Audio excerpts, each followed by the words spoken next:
I don't like the dirty draw scene, man. Ice Cube slid that shit in after I signed my contract. Man, you remember Deebo, right? The dude who could walk into a scene, say 2 words, and the whole block went quiet. Tommy Tiny, Lister Jr., wasn't just another tough guy from the movies, he was the face of a generation. From Friday to No Holds Barred, his presence was larger than life. But behind that intimidating glare was a gentle soul, a man of faith, and one of Hollywood's most underrated talent. When the news hit in 2020 that Tiny had been found gone at his home in Marina del Rey, fans across the world were stunned. How did someone so unforgettable fade from the spotlight so fast? Let's get into his story right now. Let me know where you're watching this from in the comments. Grab yourself a warm drink, maybe a cup of water or tea, sit back, and let's start this journey together. Tommy Tiny Lister Jr. was born on the 24th of June, 1958. In Compton, California, a city known for its rough streets and deep cultural pulse. Growing up in an environment where gang violence and poverty shaped everyday life, Tiny's path could have easily gone the wrong way. But man, he was different. From an early age, he found peace in church and in the discipline of sports. Tiny was born blind in his right eye due to a detached and deformed retina. Instead of letting it hold him back, he wore that imperfection like a badge of strength. Kids used to tease him for it, but he turned it into motivation. That signature squint later became one of Hollywood's most recognizable looks. "God gave me one eye," he'd joke, "so I could keep the other one on him." He wasn't just muscle, he had focus. Standing over 6 feet tall, with a frame that looked carved out of stone, Tiny found his calling in track and field, especially the shot put. At Compton High, he broke records, earning a scholarship to Long Beach City College, and later transferred to California State University, Los Angeles. In college, Tiny dominated. In 1982, he won the NCAA Division II National Championship in shot put, proving that a kid from Compton could rise above circumstance. Man, that was huge, especially for a black athlete from a neighborhood more famous for crime than medals. Coaches admired his discipline, his humility, and his quiet drive. But even at his peak, Tiny knew athletics was just one chapter. He dreamed bigger, not about fame yet, but about purpose. Faith played a major role in his life. He often said prayer kept him from falling into the streets. His mother, Mildred Fay, was his foundation, strict, loving, and faithful. "If you keep God first," she'd tell him, "you'll never be last." By the time he graduated, Tiny stood at a crossroad. He had the build of an athlete, the presence of a preacher, and the charisma of an entertainer. The world didn't know it yet, but the man who'd one day become Deebo was about to trade the track for the spotlight. After his NCAA victory in 1982, Tiny Lister thought the next step would be the pros. He had the power, the discipline, and the drive. The NFL seemed like a natural fit, but man, life had other plans. Despite his athleticism, no team picked him up. Scouts saw his size, but not his potential. It hit him hard. Years of training, discipline, and dreams of being a football star all vanished in a blink. But you know Tiny, he wasn't the type to stay down. Around that time, he began spending more time in Los Angeles, where movie sets were popping up everywhere. One day, while visiting a friend working on a film crew, he caught the eye of a casting assistant who was scouting for extras. His look, tall, solid, and unforgettable, got him noticed. Soon he was standing in the background of small productions, getting a feel for the camera and the energy of Hollywood. By the mid-1980, Tiny was landing small roles. In Runaway Train, 1985, he appeared as a convict, a brief but striking moment that showed off his physical intensity. That same year, he showed up in Beverly Hills Cop 2 and Blue City, still nameless parts, but the screen didn't forget him. Directors liked what they saw, the way he could fill a frame without even speaking. He kept training, both physically and spiritually. While other young actors partied, Tiny was in church or the gym. He believed his path wasn't just about fame, it was about message. And slowly, Hollywood started to take notice. Then came a twist nobody saw coming: professional wrestling. In 1989, World Wrestling Federation, WWF, partnered with Hollywood to promote a movie starring Hulk Hogan called No Holds Barred. They needed a villain big enough to go toe-to-toe with Hogan, someone who could look terrifying but command respect. Man, that was Tiny's moment. He auditioned and nailed it, landing the role of Zeus, a silent powerhouse with a menacing stare. When No Holds Barred dropped, fans couldn't forget his presence. The WWF even brought Zeus into real wrestling events, turning a movie villain into a live spectacle. Overnight, Tiny Lister wasn't just an actor, he was an icon of strength and intimidation. He had finally found his spotlight, even if it came from a world far removed from his quiet church days in Compton. But that's the beauty of his story, every twist prepared him for something greater. Binintinhandradottani, Tommy Tiny Lister Jr. had officially stepped into the world's spotlight, and man, he came in swinging. His portrayal of Zeus in No Holds Barred wasn't just another role, it was a phenomenon. The movie paired him with Hulk Hogan, who at that time was one of the biggest names in wrestling and entertainment. Tiny's character, Zeus, was written to be unstoppable, a brutal, almost mythic fighter molded by rage. And here's the thing, Tiny didn't just play Zeus, he became him. That towering frame, that glare, the silent menace people believed it. Fans were convinced this dude was as real as the Hulkster himself. The WWF saw an opportunity and decided to blur the line between fiction and reality. In one of the wildest crossovers of the late 1980, Tiny Lister, an actor, was invited to enter the wrestling ring as Zeus, for real. He faced off against Hulk Hogan and Randy Savage in major WWF events like SummerSlam 1989 and Survivor Series. Imagine that an actor with zero wrestling background holding his own in front of tens of thousands of screaming fans. That's wild, man. But while the fans were loving it, behind the scenes, Tiny was all business. He trained hard, studied the moves, and respected the wrestler's craft. He wasn't out there to fake it, he wanted to earn it.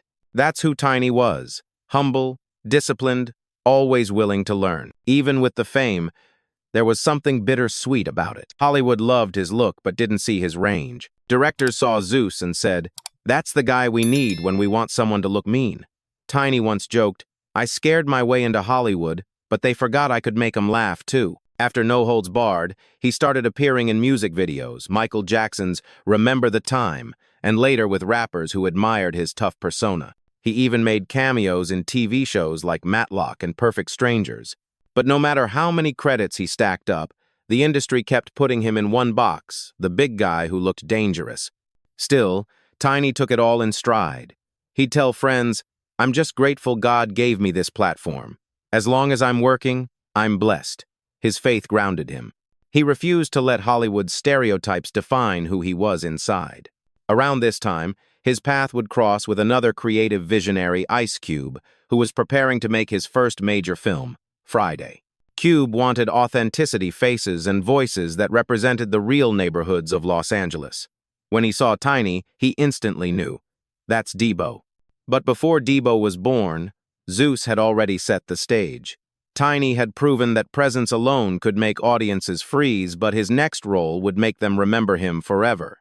After the whirlwind that was No Holds Barred and the WWF storyline, Tiny Lister returned to Los Angeles with more name recognition than ever. But fame, man, it's tricky.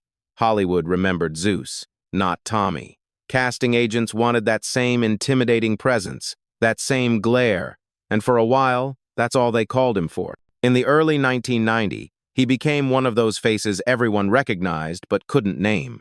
You'd see him pop up in Universal Soldier, Matlock, Martial Law, or The Fresh Prince of Bel-Air, always as the tough guy, the bouncer, the enforcer. Even without many lines, his screen time hit hard. His silent power made audiences take notice every time he stepped into the frame. But man, Tiny wasn't just muscle. He was funny, quick, and could improvise. Friends said he had perfect comedic timing when he relaxed. It just never showed on camera because no one gave him that chance yet. He worked constantly, sometimes juggling 3 sets in a week, hustling to stay visible. There was no ego about it. "I'll take the role," he once said, "then I'll turn it into something they can't forget." That attitude kept him employed for nearly every year of his life in Hollywood. Still, he wanted more. The late 1980 and early 1990 were tough for black actors unless you were Denzel or Eddie Murphy. Roles were limited and often stereotyped. Tiny saw how the system worked. Instead of complaining, he tried to outwork everyone. If you can't change the system, he'd say, show 'em you can beat it from the inside. Then came the call that would change his life forever. Ice Cube, who had just transitioned from NWA to film, was casting his first movie Friday, 1995. He was looking for characters who felt real, people who reminded you of your neighborhood, the hustler, the joker, the dreamer, and the dude everyone feared. When Cube met Tiny, it clicked instantly. That same physical dominance that scared people now had a story, a neighborhood context. Cube didn't just want him to be scary.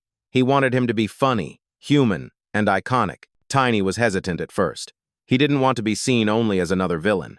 But Cube explained, Deebo ain't just a bully, he's a symbol. Everybody's got a Deebo on their block. Tiny laughed and said, all right then, let's make him unforgettable. And that's exactly what he did. As the cameras rolled on Friday, something magical happened. Tiny brought Zeus's intensity but added a layer of realness, an unpredictable mix of danger and humor. He didn't just act, he embodied every intimidating yet strangely endearing figure you'd ever met growing up. No one could have predicted that a $3.5 million comedy shot in Los Angeles would turn him into a cultural legend. Friday wasn't just a movie, it was a snapshot of 1,990 urban life, and Deebo became its most talked-about character.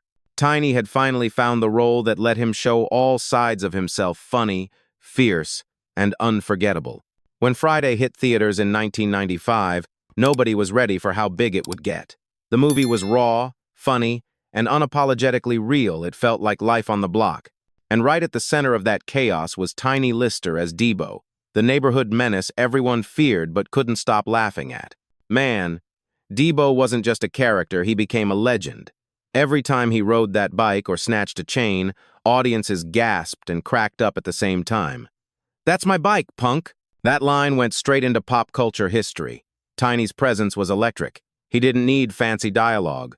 One glare said it all. What made Deebo hit different was the balance Tiny brought. Yeah, he was the bully, but there was something heartbreakingly human about him, the guy who ruled the streets, but deep down was just another broken soul trying to be respected. Ice Cube knew exactly what he was doing casting Tiny. He gave him space to improvise, to show both menace and humor, and Tiny delivered more than anyone expected. Behind the scenes, cast members said he was the total opposite of his role. Between takes, he'd pray, joke, and encourage younger actors. Cube once recalled, Lister brought heart to the set. He'd scare the crew 1 minute and pray with them the next. That was Tiny, all intensity on camera, all kindness off it. The film blew up. Critics praised its authenticity, but audiences lived it. Lines were quoted in schools, barbershops, and rap lyrics. Deebo became a cultural reference point. Every neighborhood suddenly had a Deebo. You didn't even have to explain it, people just knew what it meant. The movie's low budget turned into box office gold, and Tiny's character was one of the biggest reasons. He didn't just act in Friday, he gave it a heartbeat, the edge that made it unforgettable. And for the first time, fans saw the man behind the muscles as more than just Zeus or a tough guy. After Friday, Tiny was invited to every urban comedy set in Hollywood. He'd become the new symbol of street realism. Even rappers like Ice Cube, Tupac, and Snoop Dogg mentioned Deebo in their tracks. Getting Deebo'd became slang that's cultural impact, man. Tiny had finally done it. He wasn't just a side character anymore. He was a star, the face, the energy, the legend of the block. But fame has a funny way of twisting things. While Deebo made him iconic, it also cast a shadow he could never fully escape. After Friday, Tiny Lister had the world's attention. Everyone knew Deebo, the bike thief with the intimidating stare and the walk that made people cross the street. But what nobody expected was how beloved that villain would become. Man, Deebo wasn't hated, he was celebrated. Fans quoted him, kids dressed like him on Halloween, and comedians built whole skits around him. Somehow, the scariest dude in the movie became everyone's favorite. The magic was that Deebo wasn't one-dimensional. Tiny gave him layers, comedy, fear, and humanity. People laughed at him, but they also understood him. He wasn't just the bully, he was the product of the same neighborhood, the same struggles. And that duality hit home for a lot of people who grew up around those kinds of characters. Tiny's performance made such an impact that Ice Cube brought him back for Next Friday in 2000. Deebo escaped prison and went on a rampage to get revenge, bigger and funnier than before. The sequel didn't just keep the story alive, it made Deebo part of American pop culture forever. Fans cheered when he appeared on screen, proving that Tiny's menacing charm had turned into pure nostalgia. But what really made Tiny stand out was who he was off-screen. Despite his fierce image, he was known as one of the kindest, most humble men in Hollywood. On talk shows, he'd smile shyly and talk about God, his family, and gratitude. He often said, "I might look like the devil, but I'm a man of faith." That line alone summed him up perfectly. Co-stars from Friday and The Wash recalled how Tiny was the first to show up and the last to leave. He treated everyone, from extras to directors, with respect. Chris Tucker once joked, "Man, Tiny prayed for me more than my mama did." It wasn't just talk, he lived it. Beyond Friday, he showed his versatility. He popped up in The Fifth Element, 1997, as the first black president in a major sci-fi movie, played the tough but loyal bodyguard in The Players Club, 1998, and later reunited with Ice Cube and Dr. Dre for The Wash, 2001. Each role proved he could move between comedy, action, and drama with ease. He just needed the chance. By the early 2000s, Tiny Lister was a full-blown cult icon. Fans loved running into him in public. He'd take pictures, flash that big grin, and thank people for keeping his legacy alive. He didn't chase fame. He embraced connection. Still, even with all the love, Tiny struggled with being forever tied to Deebo. It was a blessing and a curse. The role that made him immortal also boxed him in. But man, if you asked him, he'd just smile and say, "If that's how the world remembers me, I'm good with that." Success can be a double-edged sword, man. After Friday and Next Friday, Tiny Lister was everywhere, but somehow, he wasn't free. Hollywood loved his presence, his size, his glare, but they couldn't see past the tough guy image. Every script that landed on his desk sounded the same. Big dude, intimidating thug, security guard, muscle. It didn't matter how well he played it, he was trapped inside his own legend. Tiny once said in an interview, "They love my muscles, but not my message." That line hit deep. Because the truth is, behind all that strength, he wanted to play heroes, fathers, even preachers' roles that showed his heart.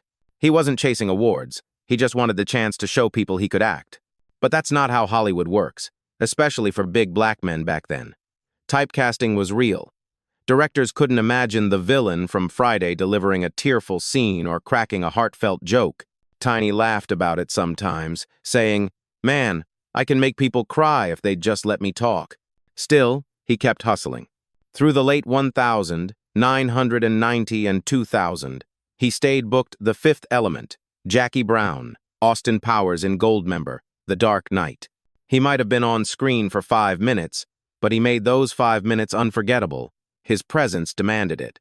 Yet behind the scenes, he felt the weight. He'd see younger actors come up and get diverse roles, while he kept getting offered the same part in a different uniform. That kind of frustration eats at a man's confidence. But Tiny never let bitterness take over. He leaned on his faith, his church community, and his belief that God had a plan even if the world didn't see it yet. At church events, he often spoke about perseverance. "They told me I was too big for Hollywood," he said once. "But maybe God made me big so people would finally look up." That humility kept him grounded, even when the paychecks didn't match the fame. Despite everything, Tiny never stopped showing gratitude. He'd thank the crew, pray with his co-stars, and tell fans to keep believing in themselves. To him, fame wasn't about money or awards, it was about service. Still, deep down, he couldn't ignore that ache, the feeling of being seen but not understood. Hollywood might have boxed him in, but his faith told him there was still more to his story. By the late 2010, the glow of Hollywood had started to dim for Tiny Lister, but his faith burned brighter than ever. He never stopped working small roles, indie projects, local ministry events, anything that kept him active. But behind that unstoppable energy, his health was slowly slipping. Tiny had been battling diabetes for years. It was a constant fight, but he never liked to complain. Friends said he'd show up to set smiling, even when he clearly wasn't feeling well. He believed that as long as he could stand, he'd keep moving. "God gives me strength every morning," he once told a pastor friend, "so I'm going to use it till the day I can't." Then came 2020, a year that changed everything. The world was reeling from COVID-19, and like many, Tiny was cautious but continued to work when he could. Reports later revealed he'd been feeling weak and short of breath. Neighbors said he was struggling to talk, even over the phone, just days before tragedy struck. On the 10th of December 2020, police were called to his home in Marina del Rey for a welfare check after friends hadn't heard from him. They found Tiny inside, unresponsive. He was 62. The coroner later confirmed natural causes, with complications from COVID-19 suspected. It hit everyone, fans, friends, and co-stars, like a gut punch. The news spread fast. Social media flooded with tributes. Ice Cube tweeted, "Rip Tiny Deebo Lister." America's favorite bully was a born-again Christian who loved God and loved people. Others like Chris Tucker, Terry Crews, and countless fans shared memories of how kind and genuine he'd been. People were shocked not only by his passing, but by the way he went quietly, alone at home, after a lifetime spent bringing energy and laughter to millions. It was heartbreaking. The man who looked indestructible, who'd played gods, villains, and presidents, had fallen to something unseen. But even in death, Tiny's faith spoke louder than fear. Those close to him said he never lost hope. He used his final months to call old friends, tell people he loved them, and talk about God's grace. For a man known for his strength, it was faith that defined his final act, not muscles, not fame, but peace. And in that, Tiny Lister left one last powerful lesson. True power comes from the spirit, not the spotlight. When news of Tiny Lister's death broke, tributes came pouring in from every corner of the entertainment world. Fans didn't just remember the intimidating Deebo or the fierce Zeus, they remembered the man. The gentle giant who took time to pray with strangers, who showed up at youth events to speak about faith, who always said, "God gets the glory, not me." Over his career, Tiny appeared in more than 200 films and television shows, a resume that stretched across 4 decades. That's wild, man. Few actors with his kind of physical type ever managed to stay that consistent. He went from working alongside Hulk Hogan to sharing the screen with Bruce Willis, Ice Cube, and even Heath Ledger. And somehow, he made every scene memorable. In The Fifth Element, 1997, he flipped the script completely, playing President Lindbergh, the first black president in a major sci-fi blockbuster. It was a short role, but it made history. Fans still talk about it today, calling him the coolest president in space. It showed what Tiny had been saying all along. Give him a chance, and he could do more than flex his muscles. His character Deebo, meanwhile, became immortal. The name alone entered the dictionary of street slang. To get Deebo'd meant getting something taken from you by force. But over time, it stopped being about fear, it became a badge of nostalgia. Every few years, social media would light up with Friday memes, and people would comment, "Man, Deebo still got me scared." Rappers immortalized him too. 50 Cent dropped his name in songs, Kendrick Lamar referenced him in verses about strength and respect, and Tyler, the creator, once said Deebo was the reason bullies had style. That's cultural imprint right there when your name becomes language. Even in video games and cartoons, Deebo-inspired characters popped up the tough guy with a heart somewhere beneath the glare. It was proof that Tiny's performance transcended the screen.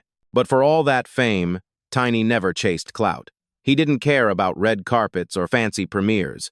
What he cared about was impact. He often said his favorite role wasn't Deebo or Zeus, it was the one where somebody walks away inspired. Hollywood may have typecast him, but audiences gave him immortality. Tiny Lister didn't just act in movies, he lived in people's memories. And that's a legacy no studio could ever script. Tiny Lister's legacy wasn't just built on screen, it was lived through the people he touched. After his passing, stories from fans, pastors, and fellow actors poured in about how he'd show up unannounced at community centers, youth ministries, or charity events just to talk about faith and perseverance. He never charged a dime. "God's already paid me," he'd say with that grin. Faith had always been Tiny's compass. In interviews, he often reminded people that fame fades, but salvation doesn't. "Hollywood gave me a name," he once said, "but God gave me purpose." That purpose led him to mentor younger actors, encouraging them to balance ambition with humility. He wanted people to know they could be strong without being hard. His influence spread beyond film. Wrestlers like The Rock and John Cena cited Zeus as one of the earliest characters who made them believe wrestling could cross into storytelling. Actors like Terry Crews and Vin Diesel mentioned how Tiny inspired them not just through his physical presence but through his discipline and kindness. Crews once said, "Tiny taught me that being big doesn't mean you gotta be mean. You can be both powerful and gentle." Then there was Ice Cube, who never forgot how much Tiny gave to Friday. In a 2021 interview, Cube said, "He helped define our culture. Every generation got a Deebo, he just gave him a name. That's respect at the highest level." After his death, fans began celebrating what they called Deebo Friday, every December a day, to post memes, favorite movie moments, and positive stories about Tiny. His daughter, Faith, shared a message online. "My father taught me to be strong but kind. He was larger than life, but his heart was even bigger." Churches across California held memorials. At one in Los Angeles, a pastor described him as a man whose shadow fell on Hollywood but whose light came from heaven. That line stuck because it perfectly captured who Tiny really was. Even today, new generations discover him through Friday clips, gifs, and tributes. They laugh, they quote his lines, and then they read about the man behind that glare, the preacher, the motivator, the believer. Tiny Deebo Lister Jr. might have started as a background actor, but he left as something far greater, a symbol of strength, redemption, and everlasting faith. His body might have filled the screen, but it was his spirit that filled hearts. When you look back at Tiny Deebo Lister Jr.'s life, it's hard not to smile, man.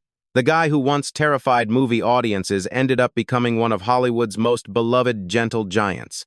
His story wasn't about fame or money, it was about transformation. From a kid in Compton who refused to let blindness define him, to a college athlete who turned rejection into opportunity, to a Hollywood icon who found peace in faith. Tiny's life was proof that strength comes in many forms. He was never meant to blend in. That towering frame, that unforgettable glare, it was his armor and his blessing. But the real power came from what people couldn't see: his humility, his laughter, his unshakable faith. Even those who only met him once remembered him forever. He'd leave you with a handshake that felt like a bear hug and a word that felt like a prayer. And yet, for all the films, all the fame, Tiny Lister never forgot where he came from. He carried Compton with him, the lessons, the toughness, the love. When he talked about his upbringing, he didn't speak in regret. He said, "Compton made me strong, but God made me whole." That right there tells you everything about who he was. Hollywood might have seen him as the scary guy, but Tiny saw himself as a vessel. He knew that his physicality could grab people's attention, but once they were watching, he wanted them to see something deeper. In a way, that's what made his performances so magnetic. You could feel the duality, the danger and the decency, the intimidation and the innocence. Deebo scared you, but somehow you rooted for him too. And that's why his legacy endures. Friday wasn't just a comedy, it became a cultural timestamp. Deebo wasn't just a villain, he became an archetype, the flawed figure who teaches us about power, fear, and redemption. And every time someone quotes, "That's my bike, punk," or posts a Deebo meme, they're not just laughing, they're remembering a man who gave his whole heart to a role. But maybe the greatest role Tiny ever played was himself. In his final years, he talked more about God than Hollywood. He said he wanted people to remember not the actor, but the believer. And judging by the tributes that followed his passing, that prayer was answered. When fans share stories about meeting him at conventions or on the street, they don't talk about being scared, they talk about feeling seen. That's real impact. In an industry full of masks, Tiny was authentic. What you saw was what you got: strength, sincerity, and soul. So yeah, Tiny Lister Jr. was underrated by Hollywood standards. But in the eyes of his fans, the millions who still watch his movies, laugh at his lines, and quote his wisdom, he was nothing short of legendary. Because being underrated doesn't mean being forgotten. It means the world just took a little too long to realize how great you really were. Today, when people talk about giants in entertainment, they name the flashy ones, the box office kings, the headline makers. But real ones know. Real ones remember the man who made toughness feel human. Rest easy, Tiny. You might have left this world quietly, but your impact still echoes loud. From the wrestling ring to the silver screen to the streets that raised you, your story lives on.